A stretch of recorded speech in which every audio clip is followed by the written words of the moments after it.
Okay. Hi there, my name is Lyndon Smith, and welcome to another episode of the Business Growth Factor. Today, we're going to be speaking about organization structure, organization charts, and roles and responsibilities. We're recording out of Platform Calgary here in Alberta, and I've got Josh on the line here with me today. And as mentioned, in person today. Yeah, we're actually in the same room here. We just kind of navigating some of the camera angles and setup here. So we might not be looking at the camera today, but we're having an in-person conversation today, which is awesome. Josh has flown all the way out from Dawson Creek in British Columbia, and we thought we'd sync up and do a podcast here in Calgary. Awesome. Excellent. So what are we talking about today, Lyndon? So org structure and roles and responsibilities. Awesome. Okay. Yeah. And so maybe defining terms, because, if I put myself in the shoes of somebody who might be listening, maybe I have a business, maybe I just started a business, so it's only me. Why would I want to care about org structure, and what is org structure? Why would it be important right now? So your organization structure creates a reporting line for every person or role rather inside the company. And when we're taking a look at your organization structure, you effectively want to, there's two ways to look at it. You want to document your current state. So, like how your organization looks currently. And you want to take a look at a couple of years ahead, 5-10 years ahead. What does your ideal look like? So what is the future that you're creating for your business, the future org structure look like? And you start building all of that out. One of the things to consider is when you're building out your org structure, it's not you're not putting it people, reporting to people. You're putting a role or a function that reports to another role or function in the company. So the reason why you do that is because you might be the owner, or you might hold a few different functions inside the company. You might be the probably business. All of them, I suppose, at the beginning. Eh? Absolutely. As a smaller business, SME, you're typically wearing a couple of hats and fulfilling a bunch of different roles in the company as your company's growing. But you need to understand, you need to silo each one. I say silo, it's not my favorite word, but you need to group all the responsibilities for certain roles or functions in your company so that you know exactly what that role would be responsible for. And even if you're wearing multiple hats, so as a business owner, you're probably wearing the business development or sales rep kind of hats in your business. Document what you're doing there. As a sales rep or business development manager, whatever that looks like, what are my responsibilities? And as a marketing person or HR or operations manager, what are my responsibilities? You document all of those responsibilities, and now you can see I'm wearing 3, 4, 5, 6, 7 different hats in the company. What of this now is consuming me and my time, and where do I need to start offloading? What do I least enjoy out of all these roles that that I'm fulfilling, and where do I start offloading and start? Where's the best place to start hiring? And that allows you, when you've got your current state like mapped out and your future state mapped out, you can actually start seeing how you transition out of those roles and bring new people into like experts, people who know what they're doing, into those roles. But you've already done the legwork and created a bit of a system or a process for them to follow. Now you're just bringing them in so that they can improve and make it better. I guess in doing it that way, what it probably helps avoid too is just the classic knee-jerk reaction of, I'm busy, I got too much stuff going on, as the business is growing, I need to hire somebody. And so you just hire somebody who does some stuff, which is great, but then it's not necessarily specific to a particular role. Yeah. Okay. So when someone, just quick question on that. So when somebody has a business and is starting to grow, should they try to compartmentalize their activities at any given time? So right now I'm doing my business, like my business development activity. Right now I'm doing my fulfillment, whatever it is, whatever type of business is. Obviously if it's like a trade contractor or whatever, you're actually on site doing work, right? Absolutely. Yeah. There's the whole estimating process, right? So should they try to like compartmentalize their time even in that way? Or Absolutely. I mean, this would be another topic altogether, but compartmentalize, document what you're doing with your time for one, and then categorize it. So when you're doing outbound cold calling, lead generation, whatever, categorize that, document your time. If I'm spending 5 hours a week or 10 hours a week on a specific activity, understand where does that activity live in terms of a function or a role, and then you're putting it in there and saying, all right, this person is responsible, this role is responsible for doing, performing these tasks, and really accountable for those tasks and the results that they get from that, right? I like the idea of time too that you mentioned there, because I guess, at some point, inevitably, as a business grows, the business owner is going to be thinking, I don't have enough time. Yeah. And so when they're like, okay, I need to hire somebody, if you're documenting how much time you're spending on some of these things, as you say, at least you'll know, oh, okay, typically you'll be spending this much time on this much time on this, because I have been for the last number of months, whatever it might be. I think just going through the whole exercise of documenting your time alone helps you identify like how inefficient you may be being with your time. Dan Martell's got a really great book. I recommend this to everybody. Buy Back Your Time. Really good book. Yeah. And he's got some really good structure in there on how to start buying back your time. And I think it all comes back to, you can't improve what you're not measuring.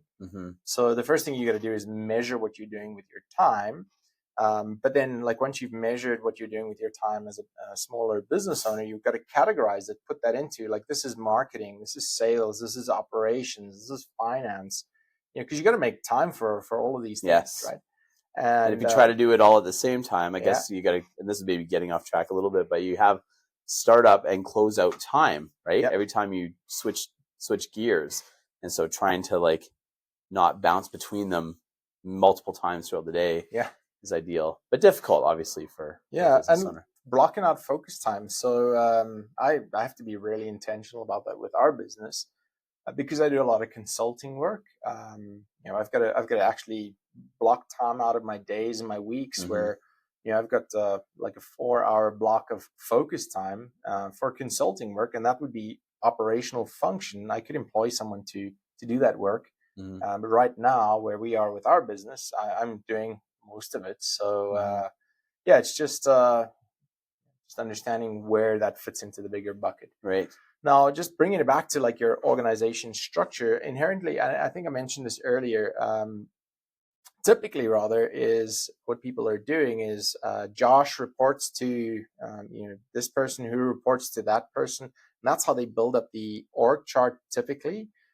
Think about Josh as a business owner wearing multiple hats. So Josh is the marketing manager, and Josh is the sales manager, and Josh is the operations manager, and they all report to Josh, who might be the president of the company, right, or the owner of the company. Now, when you start doing that, you can see how much time you're allocating to each one of those roles, and you can offload maybe operations or marketing, and find out where you're super hyper effective in your business and invest more time there. Like find out what your superpower is in your business and just be more present in that space, right? And then hire someone to take over that role. So when you say superpower, I guess you're going to be looking at how much time you're spending, but then also probably competency levels, right? So it's like, here's something that maybe I'm not as good at in the operations of my business, so I should maybe hire somebody who can focus on that, is way better at it than I am. Yeah, so your superpower would be like numbers and finance, right? Because you love doing it. It's your world. It comes naturally to you, where someone else might look at the numbers and cringe and maybe want to throw up a little. Their eyes just dry out. It's I see when I took numbers with people, sometimes you can see there's this, they just glaze over and they like blank because they just, that's not their space. That's not their superpower, right? Our superpower is like organizing and scaling companies, getting into the administrative component of your business and creating structure that actually works so that you can scale your business. That's our superpower. Other people might be networking, sales, like negotiations, winning deals, right? That's their superpower. So understand where your superpower is and play to that strength. So bring people who have specific superpowers into to sit in yeah, those seats yeah. in the structure. So as far as the structure goes, like, is there like a good template or sort of model that you would suggest? That's a great question. No, there's not. I think there's a couple of things to consider. Every business has got the same kind of chassis or framework that they operate with. Every business is going to need marketing. Every business is going to need sales. Every business is going to have an operations component to it. That might look very different. You're going to need legal. You're going to need finance. So just understand what those different business facets are, and that's Right. how you design your business structure. If you have a construction firm, your structure would look different to a firm that might be like a digital marketing agency, right? Yeah. Because you might have project managers, but like how those project or product manager like that looks very different, right?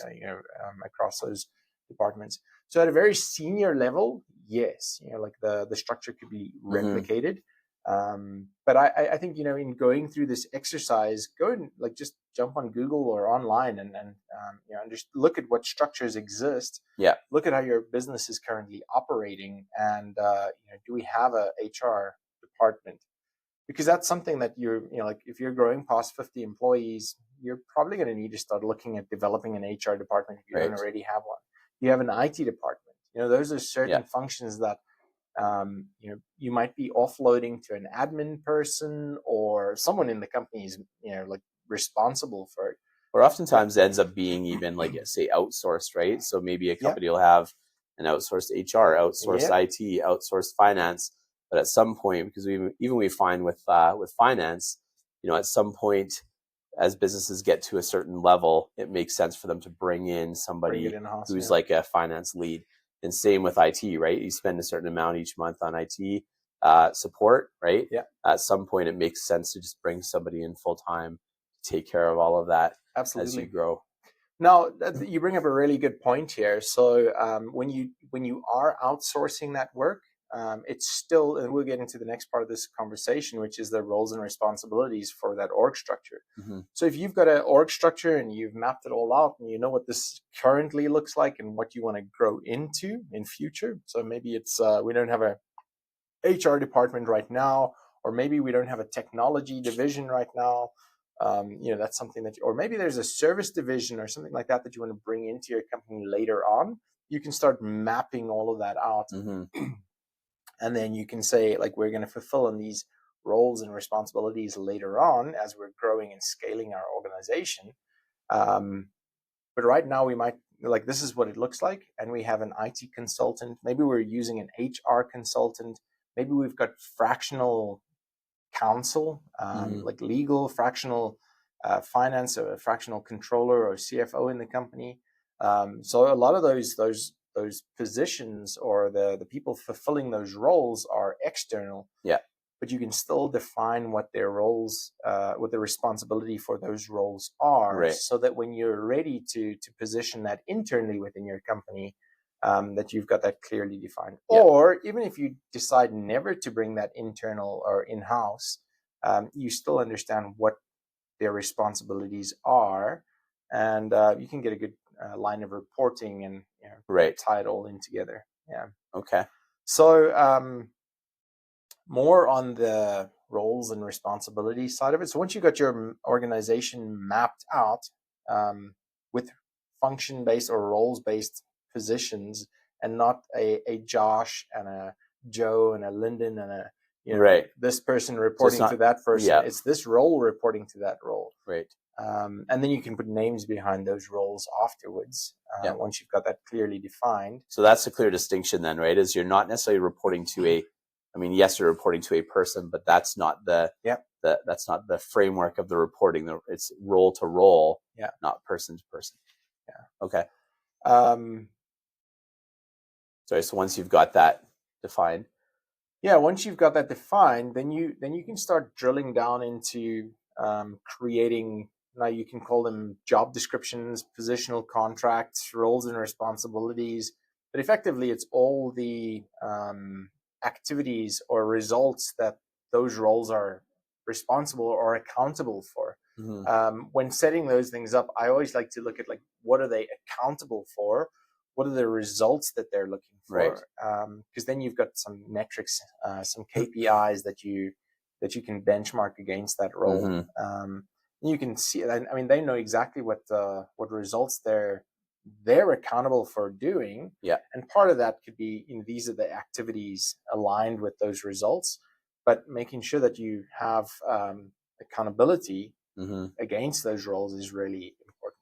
Such an important part on that too, just kind of as a sidebar, when you think of your roles in terms of the responsibilities that they have and the results and the outcomes, then you have to worry less about the tendency to micromanage that you might otherwise have, right? If you don't see employees on a day-to-day basis, especially with remote work, like all our team is remote, right? So if you have remote staff and you don't see them regularly, then knowing what they're responsible for and knowing what the outcomes are is incredibly important. Otherwise, you're like, what are they doing, right? But if you're just tracking, well, what are the results? Okay, then it's happening. Yeah. Right? If you probably, I hate the term micromanaging, and I'm very, very always very cautious about landing in that being micromanaging. And I think one thing that is always helped me is making sure that we're clear on what is expected from your output, having a proper role or job description or positional contract in place, with metrics against, you're accountable to achieve these results. Then it's not a conversation about, let me help you, let me see what you're doing, like being micromanaging. Yeah. It's a conversation about, we're not hitting these targets, or we're not getting these. Is this being met? Yes or no? These metrics aren't being met. How can I support you? And then there's more conversation around coaching them to be able to achieve those results, rather than, what are they doing? Yeah, totally. I don't really care what they do as long as they get the job done. Exactly. And if we're getting the job done, then we're in good shape. Yeah. Right. Yeah. Because I think when there's questions like that, like what are they doing with their time, then it starts to go down avenues that might not be healthy as far as the team goes, right? Absolutely. Yeah. You start changing your whole culture in your business to be like more micromanaging, right? Because you're unsure of what they're doing. They're unsure of their expectations. Yeah, exactly. And I think as soon as people are clear on what is expected of them, they can perform, right? Because they know you've set them up for success already. Yeah. You've given them kind of the parameters in which they should be operating. Yeah. And it allows them to just free reign on ensuring that, hey, I know I'm not performing here. I need to put in a bit of extra time, or I need to have a conversation with my supervisor, manager, leader, to say, hey, I need a little bit more support here, either with, to offload some of this work, or maybe I need to go for training, or, I need a little bit of hand holding here. This is new, but it empowers them to actually have that candid conversation with their leader. Yeah. Which also empowers the business to be more progressive and have a better culture, open culture in terms of performing. Yeah. Well, then you also get away from that whole that fundamental attribution error where if you're seeing that results are not being met, but you don't have clear expectations of what those results are, then attributing it, say, to the person, right? It's a whole differentiating between is it the person or the process, right? And quite often, if you lack good process, a good structure, then oftentimes it may look like it's going off the rails, but then it might be attributed to the person simply because there's no way of actually determining whether or not the process is being followed. You bring up such a great point there. I always take a look at the process before I take a look at the person, right? So if someone's failing or someone's not performing, I mean, first of all, you got to understand that they are not performing and have proper metrics in place that they're accountable for, results that they should be producing. So that's the first step. But then if they're not achieving those results, there could be something that's broken in your process, or maybe the bar is set too high. I think Right. I wouldn't ever actually go down that path, because you always want to push your guys or your team rather to perform better. But yeah, and sometimes it might be something in your process that needs to be looked at, Right. and something that's not maybe setting them up for success or empowering them or slowing them down from achieving the results that they need to achieve. Now you get into some complex org structures where it's becomes a bit difficult to navigate through. Like you've got a lot of people that or one person that's reliant on a lot of people to get things done. Now, this is where if you've got roles and responsibilities and those accountabilities, assigned for each one of them, then all the way up the chain, you can see where it's getting broken, and you can actually address the problem or the issue, at the grassroots, right? Right. Yeah. Okay. Yeah. What about size? So, like, what are your thoughts on, if you have this org structure, people like roles reporting to roles, but of course you'll have multiple people in roles reporting to a particular role. How many would you say would be an ideal size for, say, like a pod, or how many people should report to one particular person? That's a great question, and I don't know where their number comes from, but from my experience, you shouldn't have more than 7 people reporting into you. That doesn't mean you might have like 50 people that you're responsible for ultimately, but you might have 7 people reporting into you, and they might have people reporting into them, crews, teams, whatever the business structure looks like. And so you might have a big portfolio that you're managing, but you should have people that are reporting into you that are responsible for different legs in that. So I mean, if you take a look at like a CEO, they're not typically not going to be responsible, or not responsible. They're not going to be focused too much on the middle management and lower, in terms of engaging them and holding them accountable. They'll be speaking to their CMOs and their CFOs and their COOs and so they're more thinking departmentally, right? Whereas the boots on the ground are typically going to be managed, and you'll have oversight by first level managers, second level managers, etc. Correct. Yeah. Okay. And I mean, just with that in mind, we had a conversation a couple of weeks back on OKRs. Yeah. And where that really becomes valuable. And OKRs is just one framework that you could leverage. But ultimately, what you want to do is you want to have good structure in terms of your objectives, your company goals, at the top level, and have them cascade down into your teams and crews down, like at the operational level. Right. Yeah. Okay. So the objectives kind of inform key results. Those key results inform, the next layer's objectives, and then they can define their key results, for that, and that informs the next layer's objectives. So as you sort of cascade that down through the organization, it's everybody's clear and they're working towards ultimately the same goal. And so each role then that you've defined that has a function, has a purpose, as a deliverable, plays a role in that cascading OKR. Absolutely. System. Yeah. Yeah. Pretty cool stuff. Yes, very much so.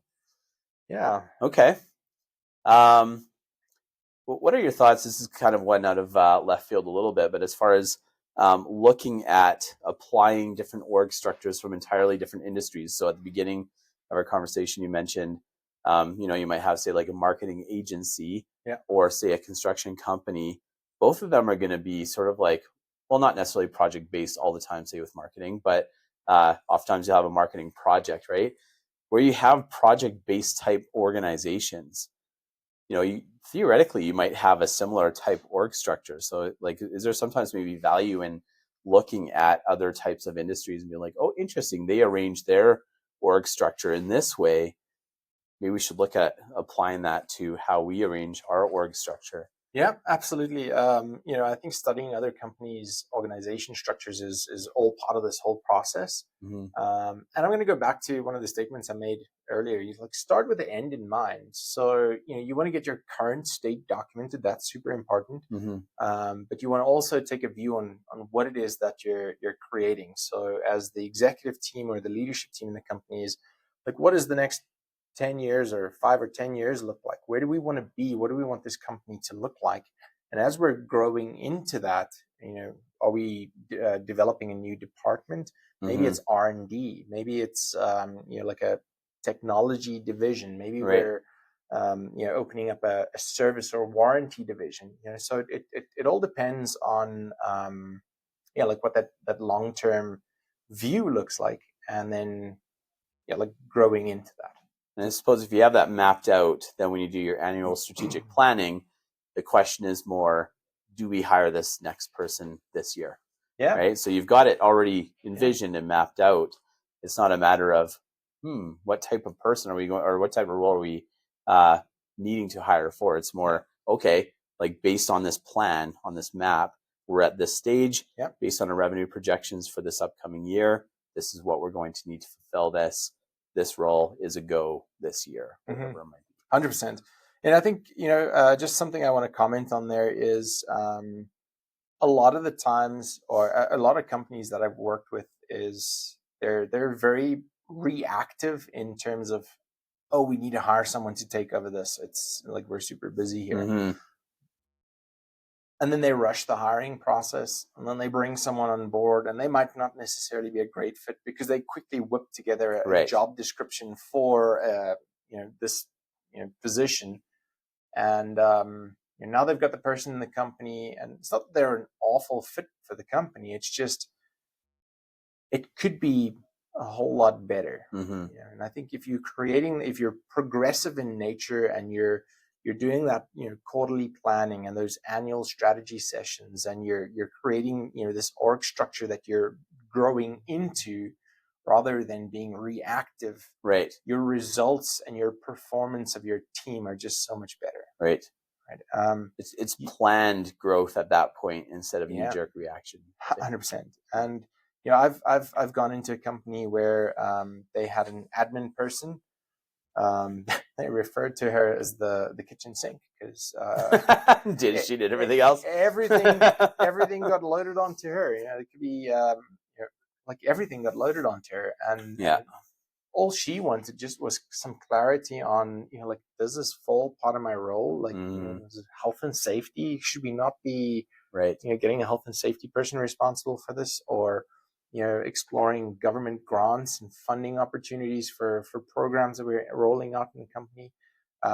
So it's just like getting clarity on, because I mean she was just overwhelmed with everything that came in her direction. Sure. Not incapable, not incompetent, but just overwhelmed because there's lack of clarity of what she should be spending her time on, and I think presidents of the companies or leaders of the company, they can't expect people to operate at the same level that they do. Right? I mean, they're not invested in your company the same way that you are, right?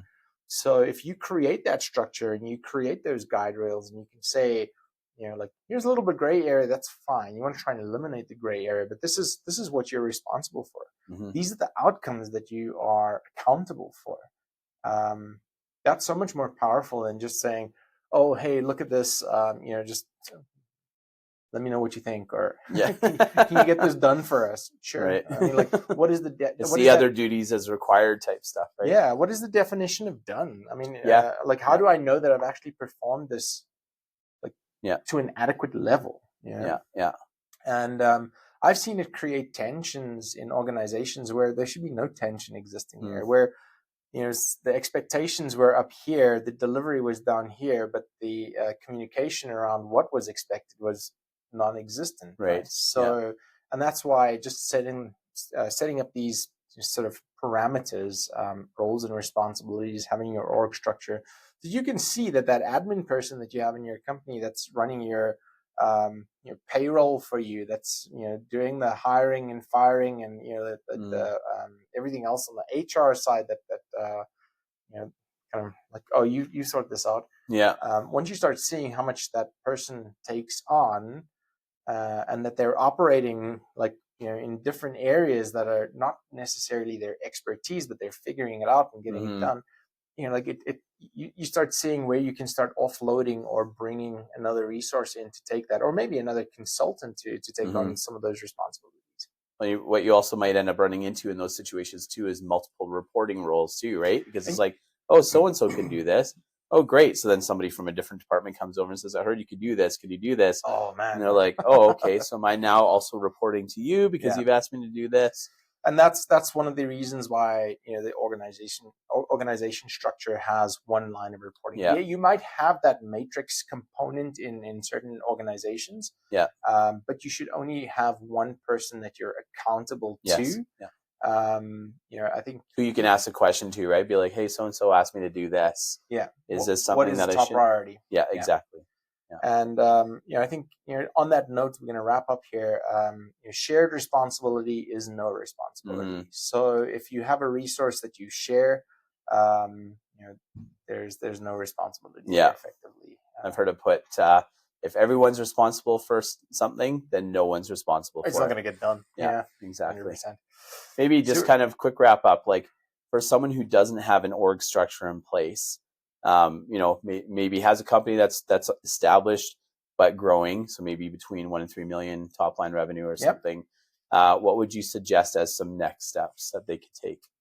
We'll take a look at how your current org structure looks like. Is it flat? Do you have everyone reporting into you? That's a really good indicator that there's some red flags that you need to look into. Do you have more than 7 people reporting directly to you? That could be something that you might need to look at, and maybe start delegating leadership to other people on your team. Okay. And that's a bit of a challenge, because you started growing this, and you got to start relinquishing control, and you got to start letting things go. But it also is liberating. Well, we say that it can sound bad. Don't let things go, but let things go to people. But let them be responsible and accountable for results, right? And I think it's just getting clear on what that result, like what it means, right? And then go and study other companies that are operating in the same vein as you. Understand, like, what do their org structures look like? What is it that you're creating? What does that org structure potentially look like? Are you outsourcing some of this stuff? And you can still put that in your org structure, that you have a consultant that you're leveraging, or a bookkeeper that you're leveraging for finance. So you might be wearing the finance manager hat, and you might have an accountant and a bookkeeper, and maybe someone managing or administrating payroll. So put all of that in there. As functions: payroll administrator, bookkeeper, accountant, whatever. And then start understanding, take a view on what this all looks like, and then how do you actually want it to look in future? What does that ideal look like? Because once you've created that ideal, that's something that you start working towards, right? And in the process, you've thought through all of the different roles and functions and responsibilities that come as a result, right? And then you're not like, oh, I've been running my business for 2 years and didn't even think that I needed to have insurance or some small thing or large thing like that, right? And who's responsible for insurance, right? Like, who's responsible for actually taking it on and making sure that it's current and like the most optimal, like actually coverage. Covers what you need covered. Yeah, exactly. I think the one thing that one question that might be coming up is if we create this structure, does it not eliminate that flexibility, or that is it too rigid? Is it too rigid? And the answer is, that's exactly what your people need. They need structure. I think you shared a book with me, Good Night, Sleep Tight, and going through there, I read something around your kids need structure, like same time structure, routine, and I think it was assertiveness or something along those lines. And I was like, that's exactly what we all need. That everybody needs, right? You need structure, you need routine, and you need strong leadership, right? Yeah. And that structure is this is where I'm going to operate, and this is where I know that's what my responsibility. Those are what my responsibilities are, and I'm going to do that really well. Mm-hmm. Yeah, I might be asked to do a couple of things here and a couple of things there. That's the gray area. That's absolutely fine. And you can put that into your job description or your role. The other duties, some other duties. Yeah. But ultimately, what you as whatever position you're fulfilling in the company, this is what you're responsible for. These are the results that you're going to be working towards. And then everybody's clear on that. Everybody starts performing a whole lot better because there's not like any gray area. Oh, if I leave this, maybe someone else will do that. Or, no, I'm responsible for that. Yeah. So, and you know what the definition of done is. Yeah. 100%. Where if it's too loosey goosey and it's not there's not enough structure, I think that the challenge is people tend to sort of play in those gray areas and do only what they're comfortable doing and not what actually gets the results that the company needs, or like what's going to move the needle forward. And you might have a couple of high performing people on your team and a couple of people that need strong leadership. Still valuable resources on the team, but they need that strong leadership. Once you have that structure in place, it empowers everybody to operate effectively, efficiently, and like really get good results. Yeah. Excellent. We'll wrap it up over there. Okay. Well, thanks, Lyndon. Thanks for joining us. It was awesome to have a chat here in platform. We can repivot to the screen now that we've had an actual in-person conversation. Yeah. Thanks so much for joining us, and looking forward to having you join us for the next episode of the Business Growth Factor. All right. Thanks for joining. Cheers, Josh. See you in a bit.